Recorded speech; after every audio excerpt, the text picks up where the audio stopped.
I pozdrav svima, Dušan ovdje iz virtualnih tutoriala. Danas ćemo malo pričati o nekim stvarima koje se dešavaju sa telefonima, to jest o nekim novim modelima telefona. Kao prvo, tu su telefoni sa zakrivljenim ekranima.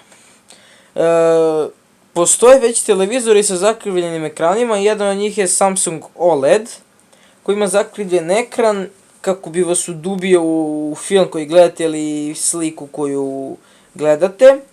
Ali ja mislim da to ništa ne bi doprinelo telefonima, zato što oni prosto nisu dovoljno veliki da bi se to nešto drastično promenilo. Jedino što oni po meni mogu da promene jeste kako držite telefon, lakše da ga držite u ruci.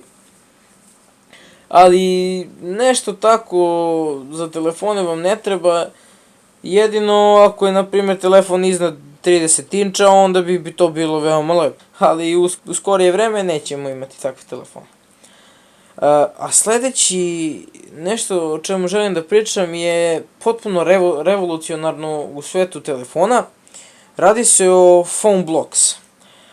A to je u stvari nešto kao Lego kockice. Znači imate jednu glavnu ploču, to mu dođe kao matična ploča na vašem kompjuteru. I tu stavljate sve druge komponente, kao što je procesor, baterija, kamera i sve drugo što vam je potrebno za vaš telefon. Ovdje imate potpunu slobodu u vezi hardvera, kao što na primjer na Androidu imate slobodu u softveru, možete da radite šta god hoćete, tako u pomoću Phone Blocka imate potpunu slobodu u vezi hardvera.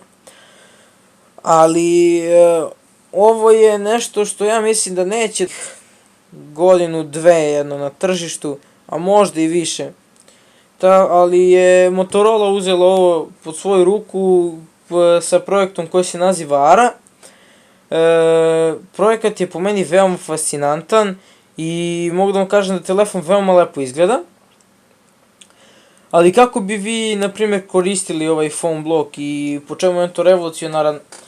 Pa, na primjer, hoćete jači procesor ili hoćete veću bateriju, svejedno. Na primjer, ne treba vam kamera, a hoćete veću bateriju, vi skinete kameru, stavite veću bateriju. Jer ta veća baterija zauzima više prostora, isto tako i za procesor. Na primjer, manja baterija, veći procesor, ili da izbacite wireless i bluetooth i imate veći procesor. Ili tako nešto, možete da kombinujete šta god hoćete. Tako da nadam se da vam se sviđa ovaj klip i vidimo se u nekom od narednih klipova. Ćao!